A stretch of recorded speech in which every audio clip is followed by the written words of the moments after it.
Well, good morning, everyone. Good morning. Thanks for coming, Bill. Oh, you're welcome. That A long ways Yeah, away. it's going down. Yeah. Did anyone happen to see the document that was Yeah. posted I read it. online? Yeah, Yes. I I read it. forgot to print it though, but That's I right. read it. I read it. It was online, yeah. Yeah. So I don't have any specific talk, but the idea with the document that I drafted was to stimulate questions or observations from you. I want to be of some value, but I don't know exactly how to be of value unless I know something about you and what you're sailing. I think we should do one boat, Capsize, first, okay? We can pick a boat, everybody can observe that one boat being capsized and recovered, because actually there are 4 basic category steps to the capsize scenario, at least in my world. So once that's done, we can all have a common language, then we can start going into groups. And there's also the man overboard thing. If I'm doing the capsize thing, I can't be helping with the man overboard. And the man overboard is actually probably more important than capsize recovery for most of you, because if your husband falls off or your wife falls off or your grandkid falls off, it's really difficult to get them back on, but there's a very, very simple way to do it if you understand the mechanics and the math behind it. But getting someone back in the boat is very difficult because you move to this side of the boat and that person's in the water over here and your boat's going like this. And what do you do? What do you grab? Do you grab their arm? Do you grab their hair? What do you do? Life jacket they have. That's what you, nope, not the life jacket. Don't do the life jacket, because most life jackets do not have a crotch strap, okay? That's not that common in the US. If you grab the life jacket, you're gonna get someone like this, and you've wasted half of your opportunity to get them in the first time. So here's how you do it. Are you ready? Yep. Are you sure? No, I don't promise. We're gonna get personal, okay? Yeah, we're gonna, you gotta grab I'm them. getting what do you personal do? with Howard, guys. So first thing is, you ask the person, are you okay? This is not the answer. What's the answer? Yes. I'm okay. And what you do is you judge the quality of their answer.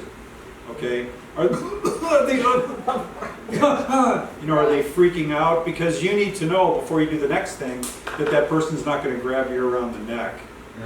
All right? Because someone who's really panicked, you need to tell something about the quality of their voice and the quality of their moment. So then when you get the person near, you speak to them. You say, we're doing this together, so do everything I tell you. Okay. And if the person is contradictory to that or tries to grab your arm, you just stiff arm them away. They should have a life jacket on. You don't want to get yourself involved too close because you're going to get very close. So what you do is you reach over and you grab the person's belt and pants and shirt right here. Okay? Now that looks called a wedgie, but then what you do, The first time. okay, I love you too. Yeah, and what you do, listen up, what you do is you use your weight and his weight and you both fall back into the boat. Okay? If you try to grab the life jacket or if you try to grab an arm, it's not going to work.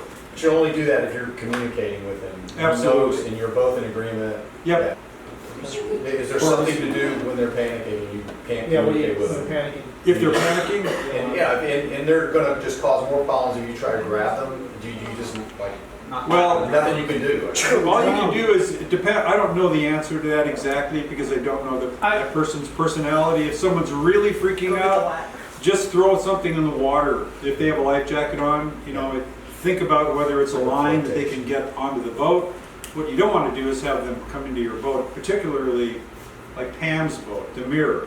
Okay, they're going to pull that thing over in a heartbeat. You'll catch Okay. that. A number, yeah. So the drill is thank you, you did great. I know I did. Oh, yeah. Okay, so what I'm going to do is I'm going to tell him if he's already done this, we've talked about it, he already knows. If he doesn't know, I want to make sure he's okay. You're okay? I'm okay. Yeah, good. Me too. All right. So I'm going to reach over and grab your belt, and you and I are going to together. It's okay. You don't need it. We're going to rescue you together, and then we're going to fall back in the boat. All right. So I go over his shoulder, I grab his pants, and I roll them. Doesn't have to have a belt on. He grabs a hold of me, Kick your feet, 1, 2, 3, kick. Whoop, and in we go. So you're pulling from all the way down there. All you have left, once you get his torso over the gunnel, you're done. It's just the legs. He's falling. With these small boats though, 2 people on the. Yeah, talk to us about that. Well, because you're gonna have to go very fast. Yeah. And it could be, depending on the kind of boat, if it's really flat bottom and narrow, I may reach over and grab your belt and then hold the gunnel, Yeah. you know, like this. You can reach the other end. Well, the corner of the seat. Which brings up, if you do non-skid in your cockpits, how many of you have non-skid in your cockpits? How many of you have non-skid on the edge of your seats? You should. Some. It should be on the flat surface and it should be right here. Okay, so you can get your feet against it. Make sense? On the vertical surface? Yes, correct. Maybe, I don't know how much vertical surface you have, but like this much so you can get your feet against it.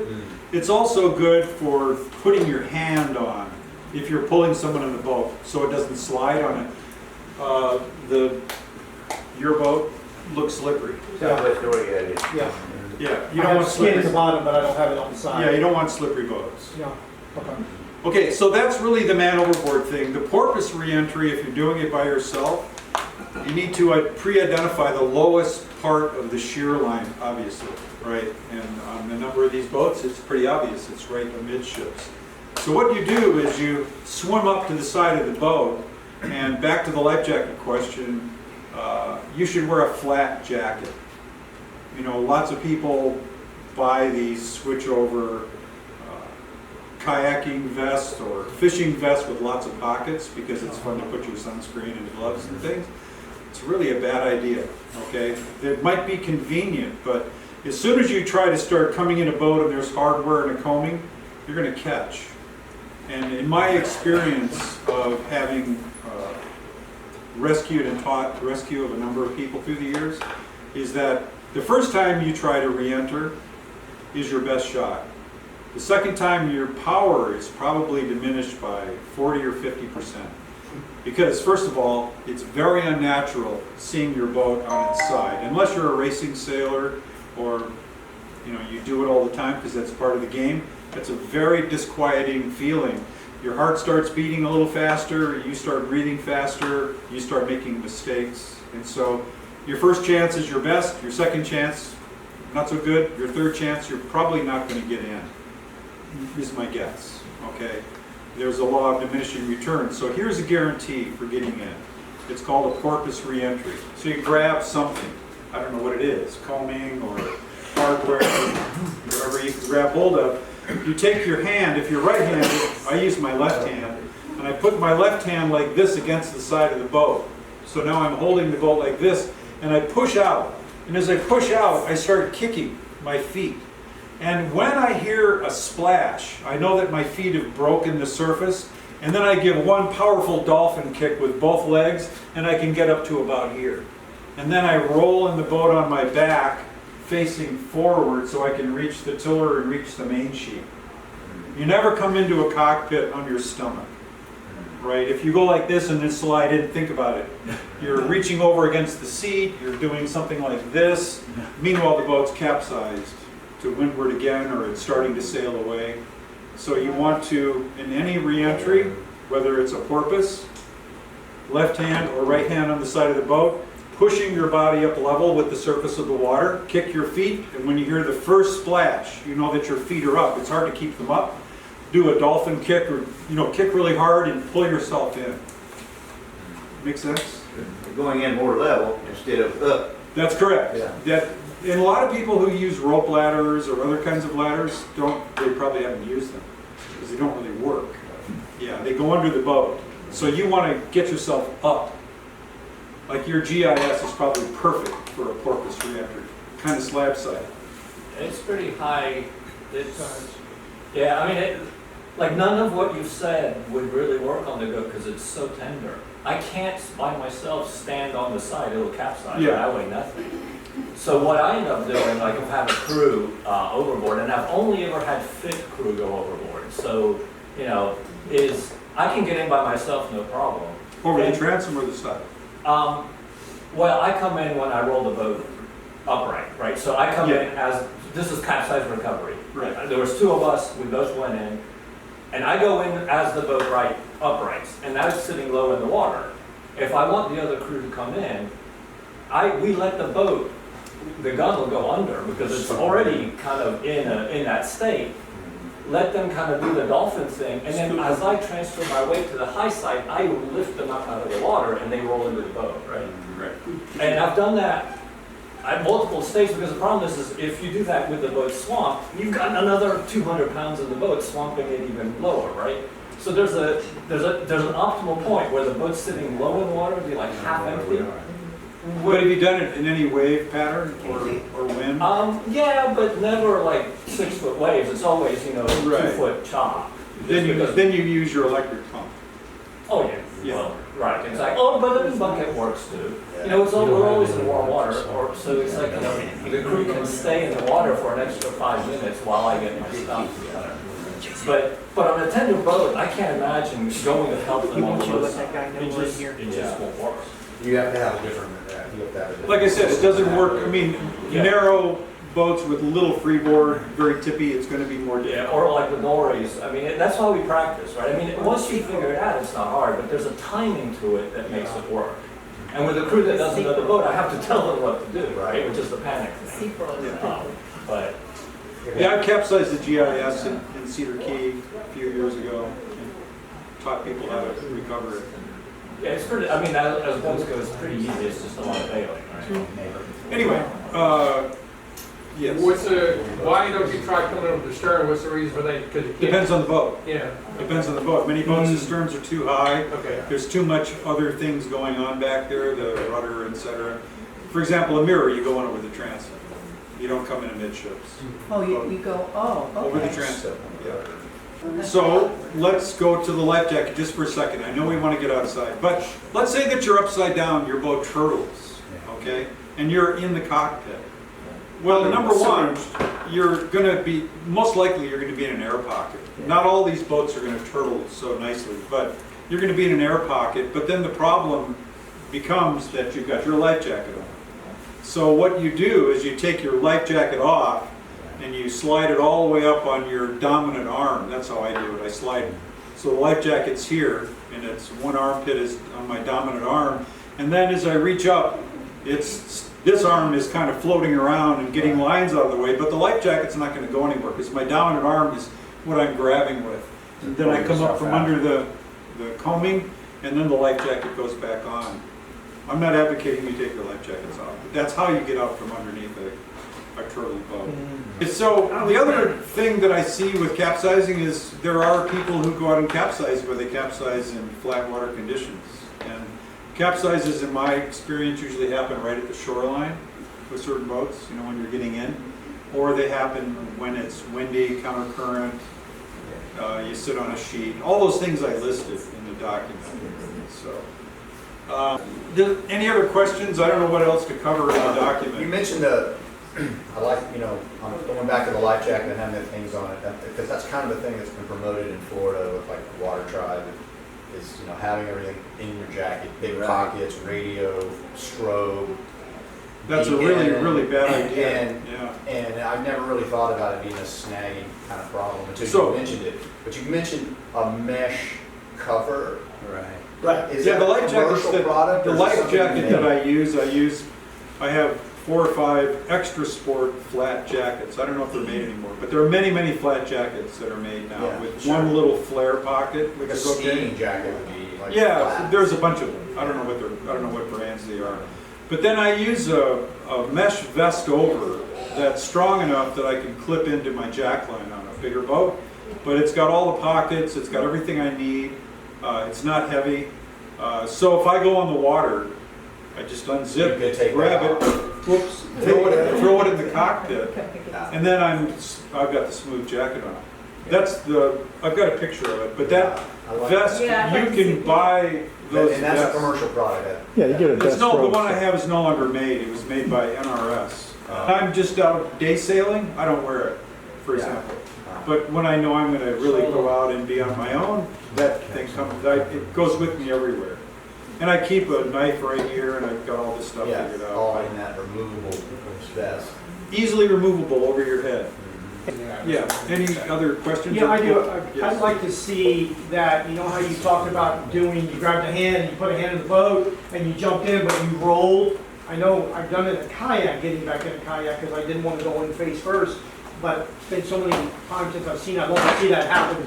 Right, so when you re-enter most boats, and I haven't looked at the boats here, but Yeah, you're gonna come in, if you come in on your stomach, you're at a real disadvantage. yeah. Because all your weight, your torso and your lower weight is still on this side of the boat.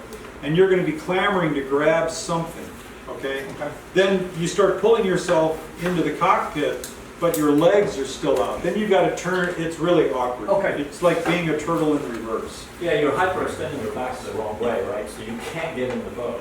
Yeah. Yeah, it's really, if there are seats, you know, many boats have cockpit seats, you're really gonna be in trouble. Okay. So what you do I got the seat. is you come up and you just roll in Yeah. onto your back, so you Okay. can grab the tiller and grab the main sheet. Okay. Yeah, it's really quite simple. Work his way around to the back. He did have a life jacket on, to the ladder, because there is a ladder. Like if your boat's up, and would that be like something? Okay, several things that she brought up, 3 things. First of all, boats with, does your boat has stays? Yes. Okay. That's a very important question.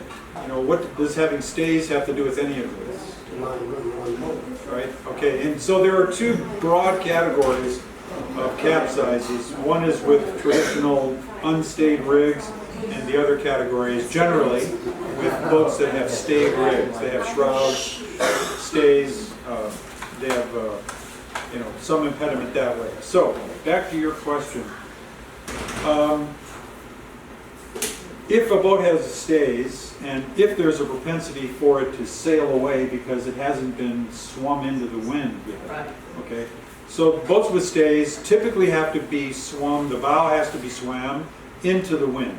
And then the clock is running. The clock is running right from the beginning, because by the time you swim it into the wind and then come back around the side or to the transom to get back on, it's problematic, particularly a ladder on the transom. That ladder is really good for shallow water by the beach, but if you're in open water and you've got a boat with shrouds, then what happens is the boom hits the shroud, starts to ride up, the sail gets full, the boat starts to sail away, and if it's moving at a knot, I promise you can't get your foot on that ladder. So she's talking about man overboard, not capsizing. Yeah, non-capsized. Oh, okay. Man overboard. Man overboard. So your husband's in the water. Right. Right, well then, if you're still on board the boat, then you can just steer up into the wind. Right, but then him getting in the boat is high. You know, the sides With the are ladder. very high, yeah. Like if I had something on the boat that, like a rope you could put out that's dedicated to that to work, like he holds onto it and then works his way to the ladder. Well, so and he you can't, pull him he up. can't move along the coaming? Possibly, but it's really high and slippery.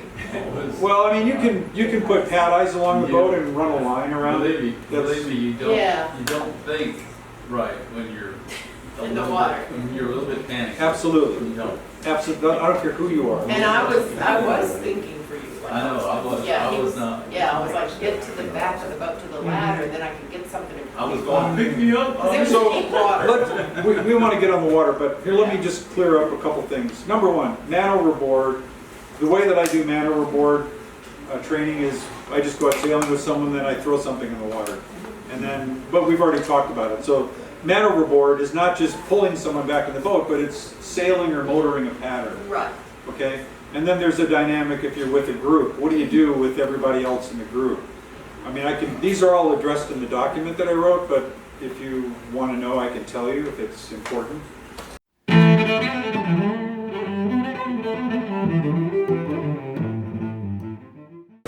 Hi, everybody. I have nothing to add. Well, let's just open it this way. Who learned something from the activity? Dave, what did you learn? Go over the stern and a mirror. Who else? Let's take that a little further. She's having a hard time getting in, so what we're going to do is rig up a line from the drain holes that are at seat level, and she'll be able to deploy that. I've given her some ideas of buying the rubber bungee and So that will really help you a lot. If you And need come in on the port side. On the, Trace right, them, instead of that, yeah. But you know, it's almost like the life vest protected me, even when I was trying from the hardware that was there. Yeah. Yeah, so, but I'll do the port side I promise that hardware will cut you at some point. at some point. I Yeah, do book you- the man's blood every time it goes down. So is that excess hardware that you would remove off of my boat? Well, the stuff I removed this morning, I'm gonna remove another piece. Okay. Yeah. Because boat at the end of the day is in there, because he takes off. Well, because your boat will sail under, more control now. You didn't have any ability to really outhaul correctly, Right, so the sail was too full. right, okay. Yeah. Keep You in know, if mind, I bought it like it is and didn't know anything to change, so just trying to figure out how to make it work. Mirrors are great boats, so, Yeah. yeah, that's good. You know, if the only thing that happened this weekend was Pam came up with a way to get back on her boat, and she used it once in her life, this all would have been. Yeah, and are you gonna rig that today, Pam, and try it again? Yeah. The way- Yeah, we're gonna rig it up. Okay, Yeah. great. So we need a piece of non-stretch line, probably about this long. By the way, is this being recorded? It can be longer, we won't cut it. How big? 2 feet. Uh, 5/16. Quarter. I don't know, it's probably half, I don't know how big the hole is, the hole might even be an inch. It's pretty big. We could have, Yeah, and so we'll put a knot, yeah. run it through, put a knot, yeah. So we'll get her back, she'll be able to get her in her boat tomorrow. So where's the Wayfarers? Wear pants. Right there. Nice job. Thank you. Nice boat. Thanks. What were you gonna say? Well, did you learn anything from these? Yes, wear pants. Come on, that just spoils it. Let's say that. Come on, tell us about it. What That's happened? only you're getting pulled in. Okay, I expected, and I'm still not sure what I think about this, after I righted my boat, I felt it was gonna be such a bathtub that there's no way I could control the boat, and so I needed to get the main down. That was my plan. And Howard said, no, go ahead and bail, you're in a good position, which I temporarily was, but my thinking would have been, well, I am now, that maybe I won't be in a couple minutes, the wind blows me around. As Dan said, like, our boat will tend to flow off the wind, and you don't want to be that, but that would be another capsize.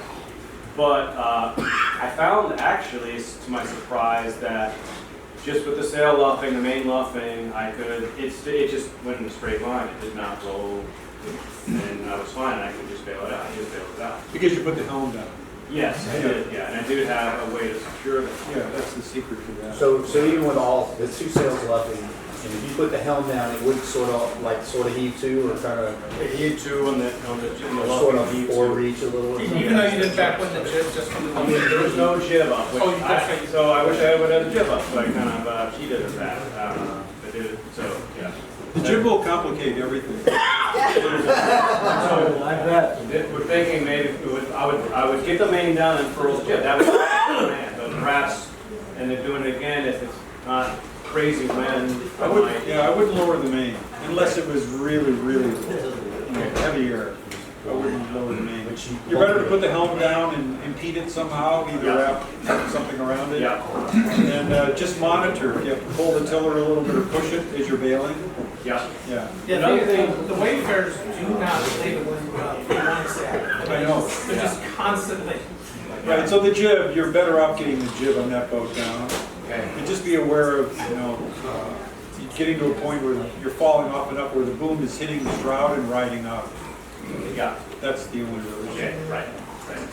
So now, I also noticed you came in with quite a bit of water, I did, yeah. and the boat sailed well enough. Right, I felt like once I bailed at a certain point, what I would do in real thing would be then to start sailing and look for, assuming and I would always look for the nearest place to land so I could calmly bail out from there. Do you have bailers?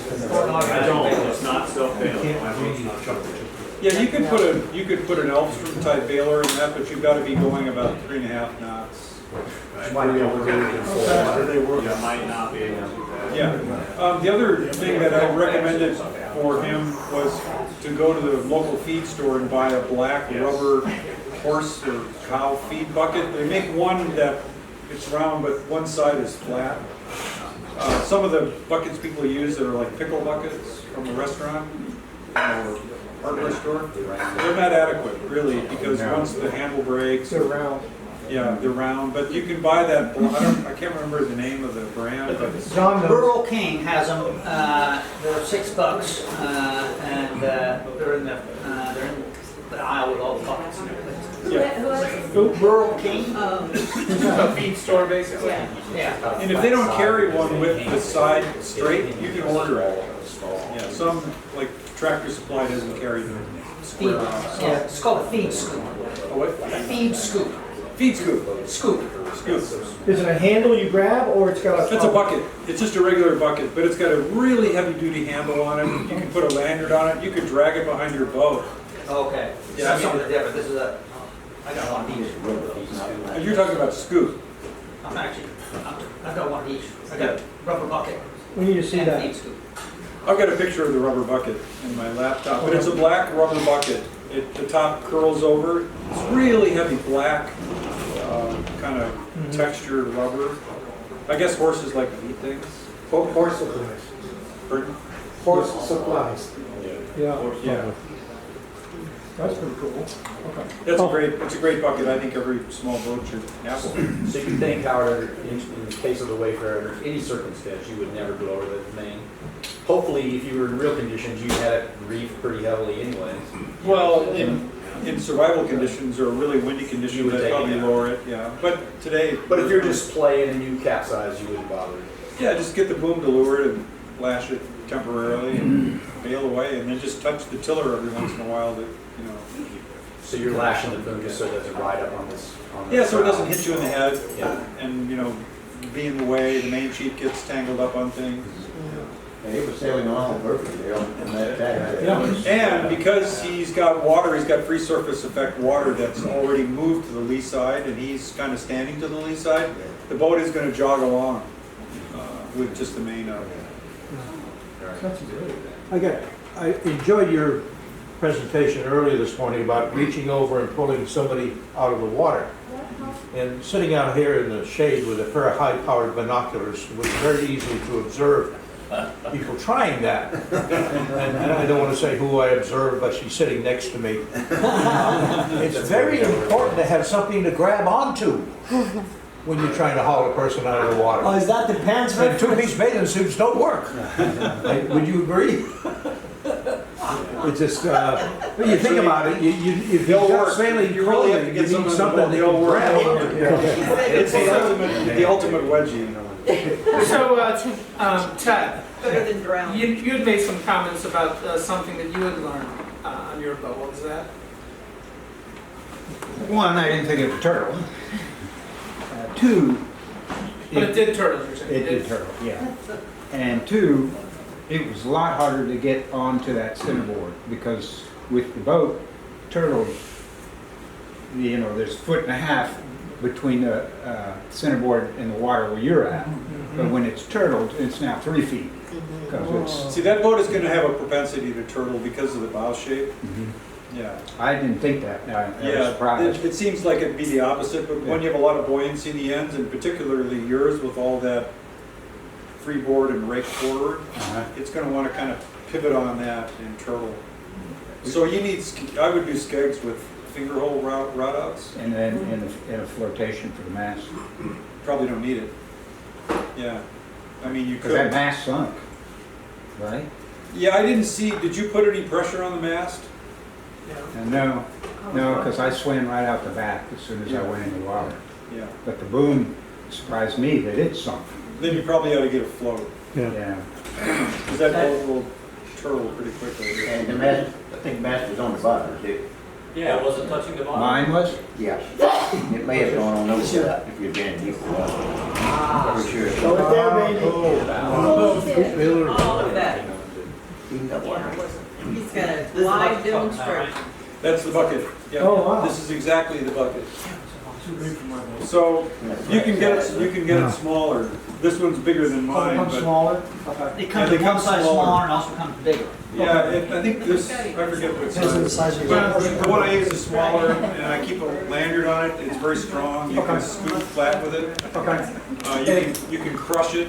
It comes You smaller. can take a bath in it. You can, One size It's not smaller. gonna crack. yeah. You don't need to talk about the other things you can do And with it. if you've got a horse on your boat, they'll never go hungry.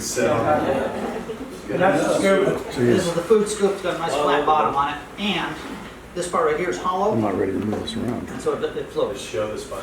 If you put a lanyard on it, don't drill into the handle. Yeah, okay. Oh, You know.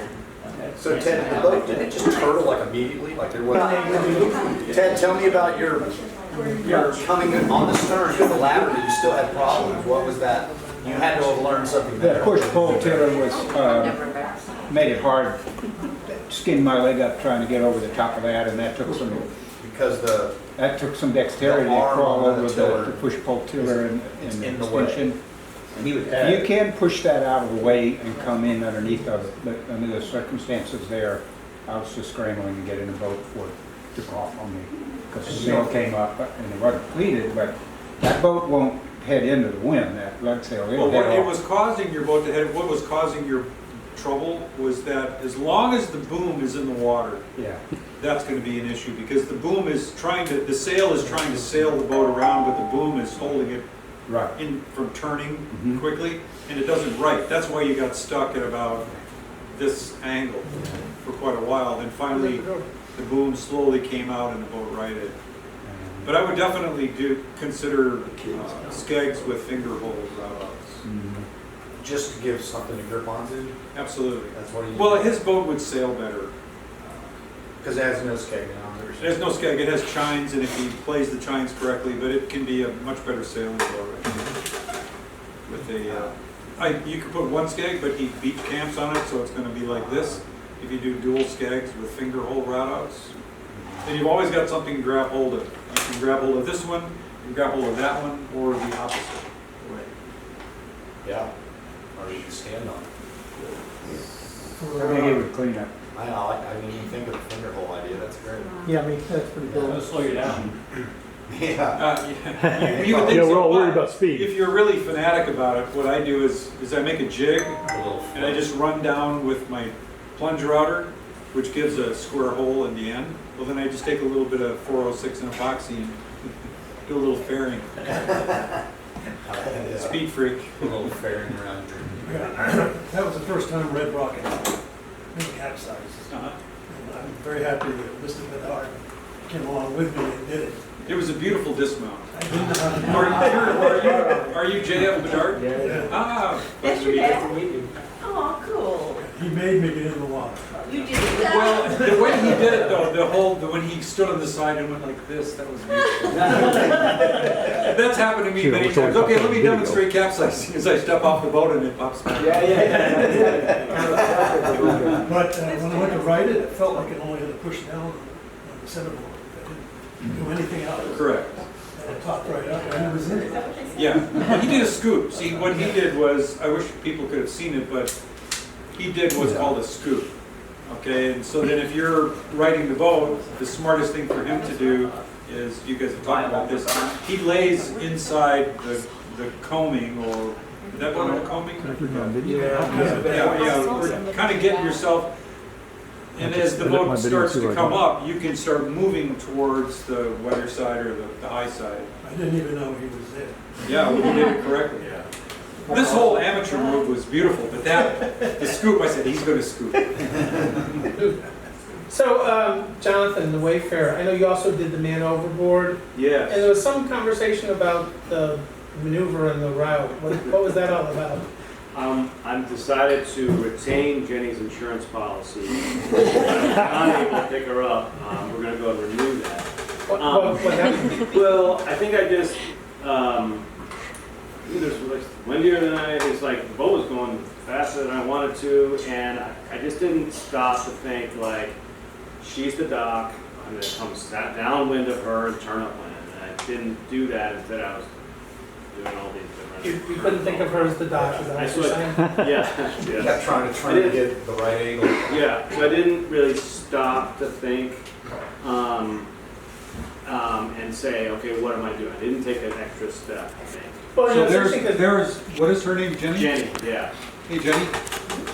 So Jenny's in the water, and is that the wind up there? that's the wind direction. Yeah. And you were kind of going upwind. There's a logical way to do this, okay? So the first thing is you're sailing along, right? I draw beautiful boats.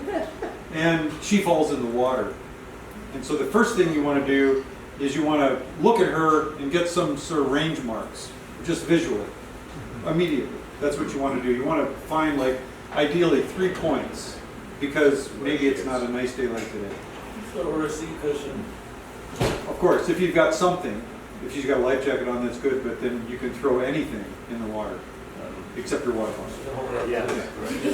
I got his water bottle. So then, the reason I got on your boat, because I figured, I saw what was happening, maybe you weren't quite sure what to do, but what we did is we ended up going like this, we dragged around and we came up to leeward of her, and then, yeah.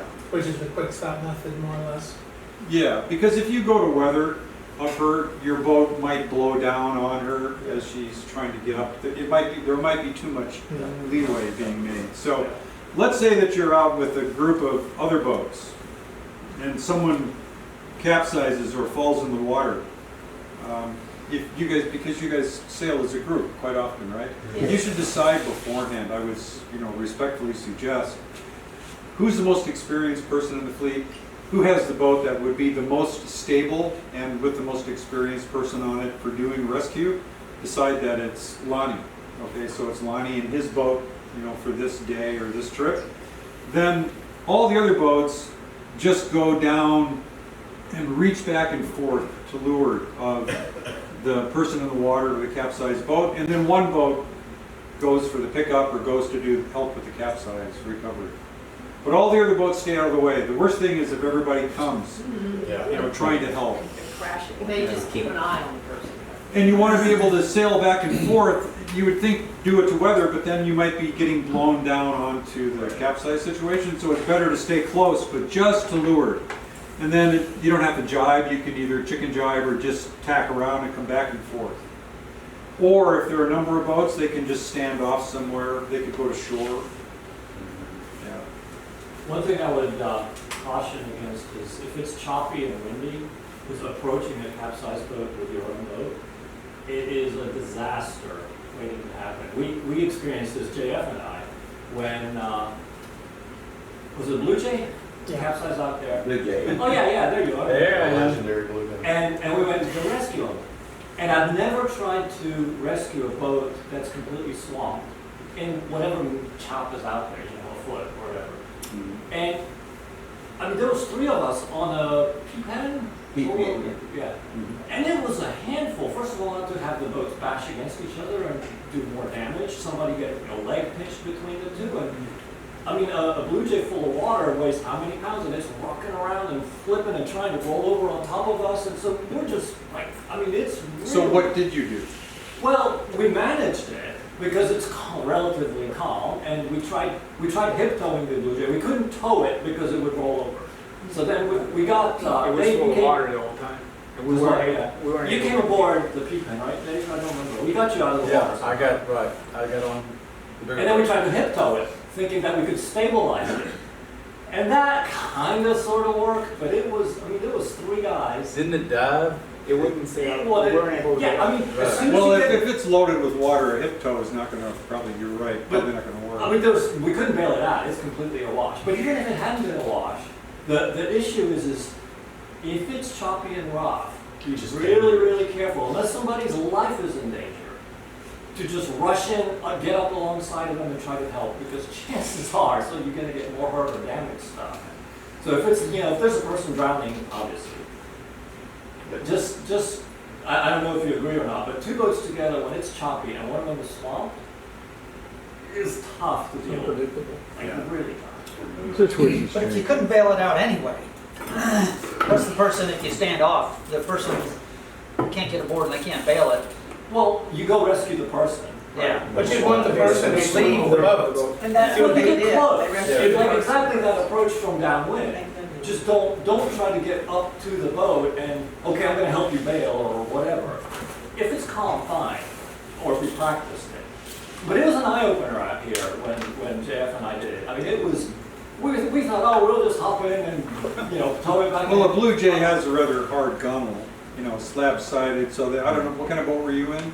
T-pen, same kind of. Even more slab sided. Yeah. Yeah, but like the CLC Dory would be a wash. It would be a similar situation. Yeah. Well, in the document that I wrote, the very first thing I wrote in there in the first paragraph or two was, your boats don't matter. Yeah, Save the people. right. Yeah. But I think it increases the chance of interest if you try to rush in and get two boats when it's choppy and whatever. It just. Well, that kind of brings up, like, if you're gonna rescue the guy that's in the swamp boat, don't go up next to the boat and have him jump in. He needs to get in the water to swim to you, so you're It just going depends. out. It depends. Yeah. You can sail up pretty close to a boat and somebody can pass over. This boat, let's say this boat was capsized and it's full of water, it's probably pretty stable. I mean, it might be rolling if you get on it, but it's probably not gonna move anywhere, so you can almost treat it like a fixed object and sail up and the person can climb over, or if they get in the water lured, it really depends on the situation. Yeah, you gotta make the call. I mean, if there's no chop, I think it's okay, but with chop. What time of year was that? Was that in? When It was in winter, January. Howard, it was always my understanding that you would treat a man overboard like coming up to a buoy, where you would head up and plan to stop right at him. It looks to me like you're actually sailing kind of by him and Well, okay, so let's say that, I'll make a drawing here. Let's say the person is there. Yeah. First of all, they shouldn't swim anywhere. Right. They should just stay there. Right. Okay. You don't want them moving if you're trying to pick them up. Yeah. So he was upwind, we came up like this, and I didn't mean to say we came directly onto the side, but we came up Okay, yeah. and kind of nosed up like that. and Hit it then- up right yeah. last, yeah. Yeah, because you want to stop your way, you don't want to be Exactly. moving. That's Yeah, but it's something, it's easy enough to practice. Anytime you're out, you can throw a cushion, say man overboard, and see if you can get back to that spot or not. Yeah, the wayfarers you can get with the flotation. Typically though, what's going to turtle your boat unless it's a bad design? I mean that respectfully, not a bad design, but a design that's more likely to turtle. It's going to be you that turtles your boat. It's going to be how you push down on the mast or fight the capsize, hanging onto the coaming for too long. Yeah. So my whole theory with capsizing is once you're at that magic point, like you were today, you go for it. You commit to the capsize. You know you're going to go over. The longer you fight it, the more chance you're going to have more water in your boat, or you're going to cause other issues like turtling. And he did it right. There's time. No, he was doing it right. It's tricky sometimes because you get the boat this far and you think, oh, it's going to go over, and then you hop in and it pops back up. So, for example, today you could have done a high side as the boat was coming back up. Yes. Some boats you can't. You think you can do a high side. For example, a scamp. You think, well, I could do a high side, but they're really in the document I wrote. It's very important to not only know where the grab points are in your boat when you're sailing, but where are the grab points when it's on its side? What can you really grab a hold of? Okay, of everything that's been spoken so far, I want to reiterate that. Okay, I promise you that if you try to fight the capsize and fight it and fight it and fight it, you're going to multiply the problems. So that's sage advice. Yeah, if you haven't read the document, I'm not claiming it's so good, but there's a lot of information in there that covers things like that. When I say, I think he might have the same idea. When you commit to the capsize, you want to make sure your sheets are free, and you don't dive into the water or make a big scene of it. You just kind of gently lower yourself in between the boom, and then take if you're going aft, let's say starboard side, put your arm underneath the fall of the main sheet, then you're free, because you don't want to end up with the main sheet. It'll go around both ankles before you know it, if it's a multi-part underwater. And then touch the rudder blade.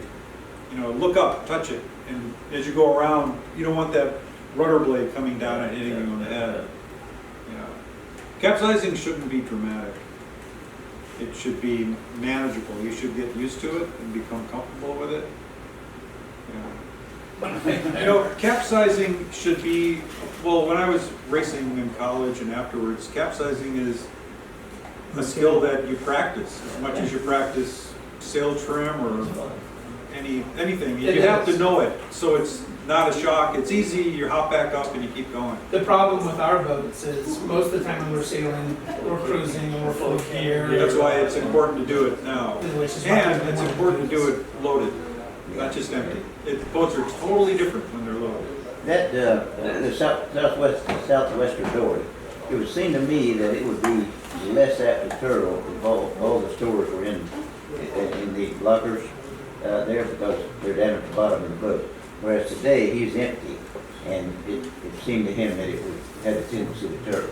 Does But you know- that make sense, or is it not necessarily? Well, it depends on where that weight is. You know, when the weight's in the bottom of the boat down here, when it's up in the air, exactly where is that weight distributed? So the first rule is to try to pack your boat more towards the center, keep the ends light. It's called swing weight. It helps the boat steer more effectively. But then, if you really want to do it right and stack the odds in your favor, mount some pad eyes. So let's say that you're under your seat, you got a locker this deep, right? And then there's a couple of bulkheads. Put a couple pad eyes in there. So then you put your heaviest stuff in a bungee cord, so it's bungeed into the bottom of the boat. And so as the boat goes up, things aren't shifting down, right? At least you mentally know that this weight is good, that weight is bad, that weight is still good, it's still good, uh-oh, that weight is now working against me. Okay? For example, wherever Mike went with Scam, he's got a block of water, 175 pounds of water, but it's not distributed out from side to side, it's in the middle, it's the width of the floor. So what happens when that block of water goes up in the air? Here's the side of the boat. So it's good, it's good, it's good, it's still good, it's still good. It's starting to get bad. Right? At some point, it's going to drive the boat over. And then if you grab the mast, you're in trouble. I think the thing I learned about that boat today was that I needed to react faster and swim around to the centerboard and pull that down sooner, because that would have prevented the slowly sinking turtling happening too. I took my sweet time getting around to the side of the boat when really maybe a little faster would have helped that too. I would. So all of you sail in Florida pretty much. I assume you sail other places? Yeah, we hardly ever make it around the South into South America. Well, the reason I am asking is because there's a lot to preventing capsizes. Really simple stuff. The simplest things, like somebody sitting on the sheet, or you're sitting. One of the big cardinal rules is don't sit behind the tiller. Yeah, right. Yeah, because Don't let someone else do it. Yeah. So you, as a skipper, if you've got crew, you should, the way I tack a boat is I make my sheet, drop it. It's a habit I have. Wait, say that again? For example, if I tack and I release the main sheet or do something with it, I make it. As I'm steering away, I'm making the main sheet. Oh. I drop it on the She's floor. having a time with your use of the verb make. He tightens it, he coils it. I call it making a sheet. Yeah, then I know everything is set. And often when I'm sailing by myself, jib, sheet, main sheet, right across the thighs. They're always right there if I am cleated, if I'm not free-handed. And main sheet blocks, that angle is very important. You can set those. And you want to have the cam cleat so that you can actually take the main sheet out of the cam cleat and freehand it, but it's not going to go back into the cleat in really heavy wind. You off on a little bit of an angle that you can still trim. So you have to pull it down on it to get it out. Right. So here we have warm water and warm air, right? Usually. So you could have warm water and cold air, right? So Just in water. then there's warm air and cold water, and then there's cold air and cold water. Actually, all of those are a little deadly, if you think about it. So the way I look at capsizing is, as soon as I'm at that point where it's like, oh gee, I'm going over, kind of a mental clock goes on. And I don't want to mess around too long. I want to practice this. That's maybe the takeaway here is go home and do this again. you know, and then do it, put some stuff you don't care about in dry bags so it doesn't get ruined, and try it loaded, and maybe try to load your boat low by putting in some pad eyes. You know, my boats typically have pad eyes all through them, and just use, you know, bungee cords. And then dress appropriately, and try to stay away from bulky life jackets. Yeah. We all have. Life jackets with lots of pockets on the front. I mentioned the vest. The vest really a great system. When I'm not going out and doing something, you know, solo, I'll just wear the vest. I won't even the flat vest. It's not a life jacket, it's a PFD. Well, again, we're so fortunate with how mild the climate is. And if you navigate carefully, you never have to go anywhere near Boston.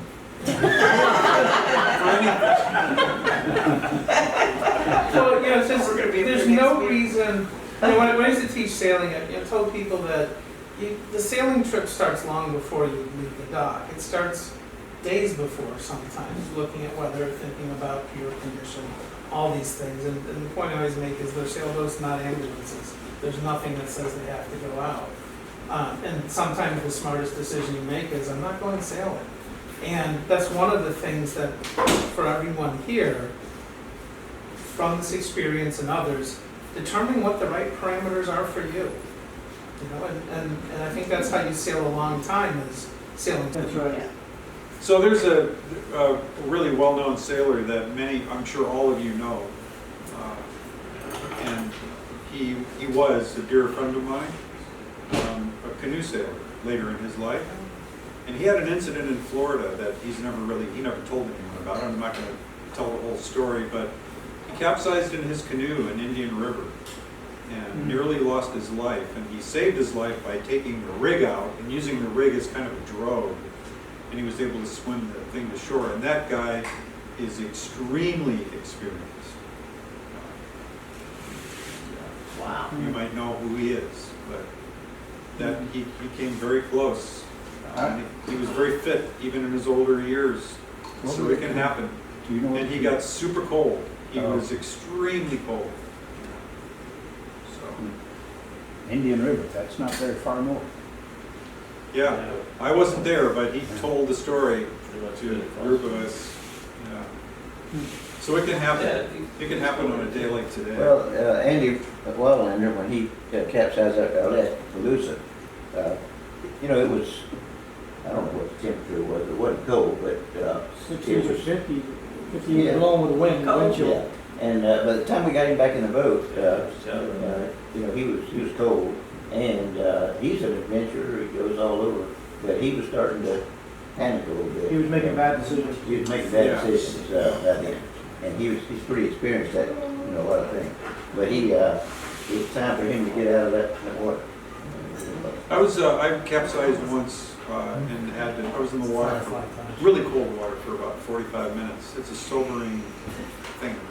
That down south? Yeah. That's a long time, right? I didn't capsize, I was capsized. 3 times. That's amazing.